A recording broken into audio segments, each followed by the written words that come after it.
ताज्या बातम्यांसाठी महान करेला सबस्क्राइब करा आणि बेल आयकॉनला क्लिक करा। लाडकी बहीण योजनेमुळे इतर गोष्टींवर ताण, त्यात लपवण्यासारखं काही नाही, मंत्री छगन भुजबळ। लाडकी बहीण योजनेवरून बोलताना मंत्री छगन भुजबळ म्हणाले, यात लपवण्यासारखं काही नाही, त्यामुळे इतर गोष्टींना ताण सहन करावा लागेल। सरकारकडे लाडक्या बहिणींसाठी शिल्लक पडलेला निधी नव्हता, जोपर्यंत नीट घडी बसत नाही तोपर्यंत हे होणार, अशी प्रतिक्रिया त्यांनी दिली। पाहूया ते काय म्हणतात। काय आहे, एक स्वाभाविक आहे ना, अचानक आपल्याला मिळणाऱ्या तुमच्याही सुद्धा घरामध्ये जे काही इन्कम येत असेल आणि अचानक एक मोठा खर्च निघाला तर इतर खर्चांवर मग थोडासा ताण येतो। तसं राज्याचं सुद्धा तिजोरी असंच आहे। 45,000 कोटी रुपये जर वर्षातून काढायचे आहेत बाजूला, तर मग इतर या काही गोष्टींना ताण सहन करावाच लागणार आहे।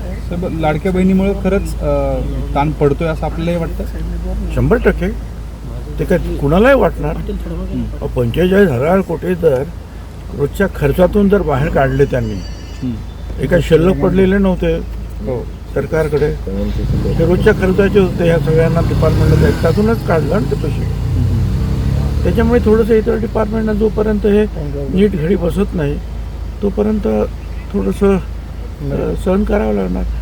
आता त्यांनी जे आहे काहीतरी वाईन शॉप्स वगैरे देण्याचं काही वाटलं निर्णय झालेला आहे। वेगवेगळ्या माध्यमातून जे आहे इन्कम कसं वाढेल आणि पूर्ववत कशी परिस्थिती निर्माण होईल त्याचा प्रयत्न करता येतो।